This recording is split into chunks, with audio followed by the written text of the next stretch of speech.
Oke, Assalamualaikum. Balik lagi sama gue, Ilan Alkatiri. Di konten ini, gue gak akan berlama-lama karena gue hanya update berita terbaru tentang Timnas Indonesia yang kemarin di video sebelumnya udah gue sampein. Di sini ada sedikit tambahan yang perlu kalian ketahui. Tapi sebelum gue mulai, gue minta sama kalian untuk di-like video gue. Dengan kalian like, video gue akan semakin banyak yang nonton pastinya. Dan yang belum follow Instagram gue, namanya Ilan Alkatiri juga, sama kayak nama YouTube gue. Kalian pastikan di-follow. Nanti linknya gue taruh di caption atau di deskripsi supaya memudahkan kalian untuk ke Instagram gue. Gue mau langsung mulai aja. Yang pertama, lagi rame, terbaru, tentang Elkan Bagot. Gue sebenarnya nggak mau ngebahas. Gue udah posting beberapa kali. Orang menganggap postingan gue itu menggoreng-goreng berita gitu. Padahal gue nggak ada maksud menggoreng.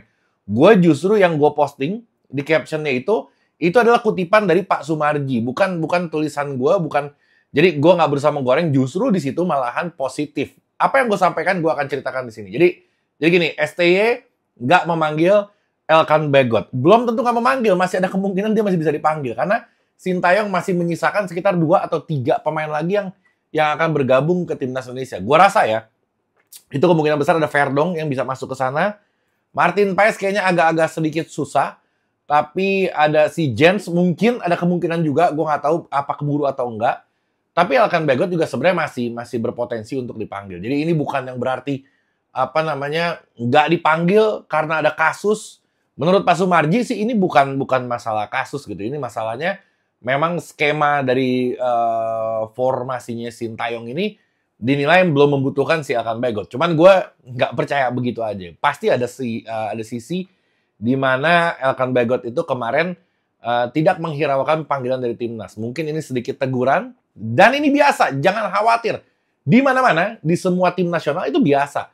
Pemain menolak panggilan atau pemain abai atau pemain kabur dari latihan. Itu banyak banget dan pasti si pelatihnya itu akan ngasih efek jera, hukuman, dan itu hukumannya bermanfaat bukan si pemain itu sendiri, tapi untuk tim-tim teman-teman yang lain, pemain-pemain yang lain. Jadi dia ngelihat, kalau gue aneh-aneh, ini bisa berdampak seperti ini. Orang sekelas dia aja masih bisa nggak dipanggil sama Sintayong. Itu kalau kasusnya kayak gitu. Tapi gue nggak merasa kalau ini adalah hukuman. Gue merasa kalau mungkin Sintayong ya anggaplah belum membutuhkan di strateginya gitu. Cuman banyak yang meng-compare, dibilang ya masa iya sih Ferrari lebih bagus dibanding Elkan Bagot katanya. Ada banyak yang komentar kayak gitu.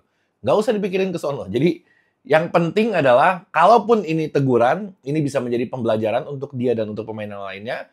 Kalaupun ini masalah strategi, ya berarti nggak sejago-jagonya itu selalu dipakai di tim nasional. Dan itu membuktikan kalau persaingan di tim nasional kita ini semakin ketat dan itu semakin bagus, positif untuk tim nasional kita sendiri. Oke? Itu apa poin-poin yang mungkin terjadi, tapi tetap gue bilang tadi masih ada kemungkinan dia tetap dipanggil karena dari PSSI sendiri bilang ini masih ada sisa sekitar 2 atau 3 pemain lagi yang kemungkinan masih bisa dirombak-rombak squad yang sekarang udah ada sebenarnya. Oke? Yang berikutnya, Filipina. Ini agak heboh juga. Gue kemarin sempat nyampein Filipina itu dia udah memakai jasa pemain keturunannya sekitar 8 pemain. Tapi ada yang lucu di sini. Nggak semuanya mau masuk. Jadi sama aja. Setiap negara tuh pasti ada yang kasus kayak gini. Sekarang ada 3 pemain dia yang nolak, bayangin. Yang nolak dipanggil sama timnas. Emang mereka bermain di Eropa. Dan ini keuntungan buat timnas Indonesia juga ketika orang-orang ini nggak main. Siapa aja dia? Ada Rafael Obermeier, ini bagus banget.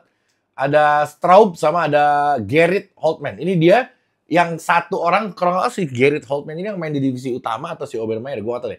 Tapi ada 2 pemain ini main di divisi keduanya Liga Jerman. Ini masih bagus banget. Bahkan ada 1 pemain yang main di divisi utamanya Liga Jerman. Agak serem kalau misalkan mereka main ya. Tapi alhamdulillahnya kayaknya orang ini nggak bisa main. Dan keberuntungan kedua adalah bukan berarti kita berharap dari non teknis ya. Tapi kalaupun pada main juga gue yakin masih bisa disikat sih sama timnas Indonesia. Cuman ini keuntungan aja karena kita sangat butuh.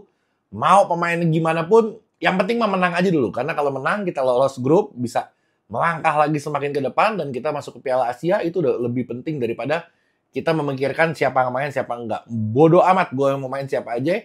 Yang penting kita menang aja dulu antara lawan Irak atau lawan si Filipina ini. Oke? Yang berikutnya pemain dia adalah si namanya Sleven kalau nggak salah. Dia juga nggak bisa dipanggil karena paspornya bermasalah. Kalau kita Ngurus-ngurus apa-apanya, berkas-berkasnya cepet, tak, tak, tak, tak. Malam beres semuanya. Nah ini Filipina mungkin pegawai-pegawai PNS-nya mungkin agak-agak lambat. Jadi satu orang sayang banget, padahal dia bagus, dia nggak bisa gabung karena masalah paspornya yang salah. Lo bayangin tuh. Ini lagi-lagi keuntungan buat timnas Indonesia. Oke. Lawan Irak, ternyata jadwalnya dipindah. Memang jadi simpang siur. PSSI posting gimana jadwal kapan, di jadwal FIFA-nya kapan gitu. Rancu. Ada yang jamnya malam, ada yang jamnya sore. Ternyata perubahan jam dari malam ke sore itu adalah permintaan dari Sintayong. Sintayong minta jamnya dirubah ke jam sore, jam 4 sore pertandingannya. Kenapa? Ada banyak positifnya sebenarnya di situ, dan dia juga cukup jeli bagi gue memikirkan hal ini. Yang pertama, nggak ada penumpukan penonton ketika bermain sore hari. Karena apa? Karena biasanya itu dari jam 12, jam 1 siang itu udah penuh tuh. Fans di situ udah masuk ke dalam, dia udah bikin dia udah mau merasakan vibes-nya itu pertandingan dari siang-siang hari. Jadi itu mengakibatkan tidak ada penumpukan. Itu positif. Itu yang pertama. Yang kedua, dengan bermain sore, otomatis maghrib selesai. Maghrib selesai, mereka balik ke hotel, makan malam. Mungkin jam 8, jam 9 dia udah bisa pada tidur. Tapi kalau ketika main malam, jam 9 baru selesai, dengan sulitnya keluar bis dari stadion, makan waktu sampai ke hotel, mereka mandi dulu, mereka makan malam dulu. Mungkin jam 12 mereka baru bisa istirahat, baru bisa tidur. Itu pun kalau bisa tidur. Biasanya kalau kecapean kan susah tidur. Itu pun kalau bisa tidur. Sedangkan di pertandingan berikutnya, kita masih melawan Filipina yang membutuhkan kondisi kondisi badan kita itu untuk fit. Jadi ini adalah pilihan, menurut gue pilihan yang sangat tepat dari Sintayong untuk bermain di sore hari supaya nggak terlalu capek. Karena gue bukannya pesimis ya, gue ngelihat lawan Irak agak sedikit susah kita untuk dapat 3 poin. Seri mudah-mudahan, menang ya itu harapan. Tapi kalau dibandingkan dengan lawan Filipina, kayaknya kita bisa menang dengan mudah ketika lawan Filipina. Makanya mungkin lawan Irak itu agak sedikit sore mainnya supaya nanti bisa lebih kencang lagi ketika lawan Filipina. Mungkin kayak gitu. Tapi di sisi lain, kalau gue ngelihat Iraknya sendiri, bisa jadi Irak juga mainnya nggak pakai tim utamanya karena dia udah pasti lolos. Mau ngapain juga dia ngeberangkatin tim utama ke sini jauh-jauh. Kalaupun tim utamanya juga gue nggak yakin dia akan main dengan full power karena dia juga mesti jaga takut cedera dan lain-lain. Jadi gue rasa lawan Irak masih ada kemungkinan menang. Dengan tadi yang udah gue sampaikan, dan lawan Filipina kita pasti menang banget itu. Insya Allah kita pasti bantai. Di atas 4 gol lah kayaknya lawan Filipina. Kalau lawan Irak, kalau menang tipis, cuman kemungkinan besarnya seri sih. Feeling gue kayak gitu. Tapi Filipina di atas 4 gol. Insya Allah. Oke. Terus ada friendly match. Ada friendly match yang tadi gue pikir akan melawan Malaysia. Ternyata bener juga. Malaysianya ditolak permintaannya sama Indonesia. Di berita kayak gitu infonya. Dan Indonesia lebih memilih melawan Tanzania. Oke. Itu akan tanding tanggal berapa ya? Gue udah catat padahal nih. Gue lupa tanggal 2 kalau nggak salah. Iya tanggal 2 itu di Stadion Madia kalau nggak salah. Dan itu akan disiarkan langsung sama televisi. Dan infonya akan terbuka untuk fans bisa datang ke sana. Ada tiketnya juga, ada penjualan tiket belum diumumkan harganya berapa. Terus kapasitasnya juga kan nggak banyak banget di situ. Ya kalau friendly match gue sih lebih milih nonton di TV ya karena Stadion Madia itu udah sama tribunnya pendek, terus ada trek larinya. Itu kalau gue ke stadion sana agak jauh ke lapangannya jadi nggak kelihatan sebenarnya mainnya gitu kalau nonton dari stadion. Jadi lebih enak sebenarnya nonton di rumah. Gue mudah-mudahan kemungkinan gue akan nonton dari rumah, gue nggak akan nonton ke stadion untuk friendly match lawan Tanzania. Dan pasti itu rotasi-rotasi, terus timnasnya juga mainnya juga nggak sepenuh hati karena menjaga kondisi tubuh, hanya pemanasan aja. Kayaknya nggak akan seseru itu gitu kalau misalkan gue ke stadion. Cuman kalau kalian mau ke sana ya silahkan. Tapi rasanya gue akan nonton dari rumah. Oke? Terus yang berikutnya apa? Ini hayalan aja ya. Ini kita sedikit menghayal aja. Berandai-andai. Seandainya Israel dia dikeluarkan dari keanggotaan FIFA, berarti ada 1 kuota lagi di Olimpiade yang mungkin kita bisa menjadi opsi kedua yang bisa bermain di sana kalau si Israel ini dikeluarkan dari keanggotaan FIFA. Sebenarnya yang paling bisa masuk ke sana itu adalah si Georgia, karena Georgia ini adalah yang dikalahkan sama Israel ketika di perempat final di Euro U20, U23 atau U20 gue lupa, tahun lalu. Jadi itu dikalahkan sama Israel, Israel lolos lewat jalur playoff. Nah, kalau misalkan Israel dikeluarkan anggotanya, kayaknya si Georgia yang masuk gitu. Cuman apapun itu, masih ada tipis kemungkinan kalau Indonesia masih bisa masuk ke sana. Gue nggak tahu sistemnya gimana, apa ditanding lagi sama Georgia atau gimana, gue nggak tahu. Tapi ini sedikit menghayal aja, menghibur diri. Mudah-mudahan itu terjadi. Karena apa? Karena Federasi Palestina ini udah melayangkan surat ke FIFA untuk mengeluarkan Israel dari keanggotaannya. Waktu itu Rusia juga pernah di-ban sama FIFA. FIFA nggak takut, FIFA berani dia untuk nge-ban negara sebesar apapun. Buktinya Rusia juga waktu itu dihajar sama dia. Alasannya apa? Karena bukan alasan cuma masalah politik, bukan masalah agama juga. Karena kalau politik, FIFA nggak bisa ikut campur, kalau agama juga bukan organisasi agama.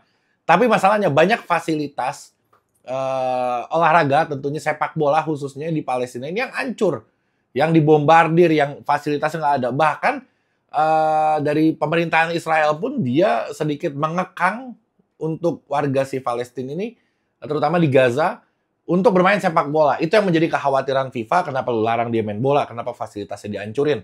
Nah, ini ada kaitannya dengan bola, makanya nanti di tanggal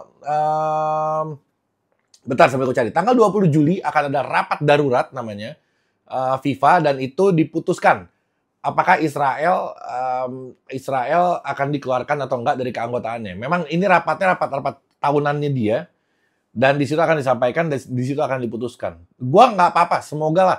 Kalau misalkan Georgia pun yang masuk, gua nggak apa-apa. Yang penting si Israelnya dikeluarkan dari anggota FIFA. Itu harapan tertinggi gue. Oke? Yang tadi gue bilang, kalau misalkan dicoret, ya mungkin ada aturan baru.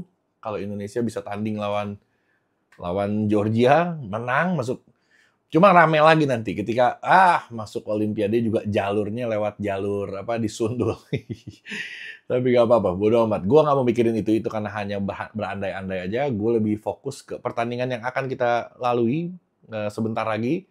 Semoga lawan Irak yang gak full squad, kita bisa nyuri poin di sana. 3 poin, dengan 3 poin kita pasti lolos. Kalaupun gak dapet lawan Filipina, feeling gue harusnya kita di atas 4 angka, insya Allah. Oke? Kayaknya cukup, catatan gue udah habis. Dan udah gue sampaikan semuanya. Kalau ada update lagi, nanti gue pastikan gue bikin video lagi. Jadi sekian dari gue. Assalamualaikum warahmatullahi wabarakatuh.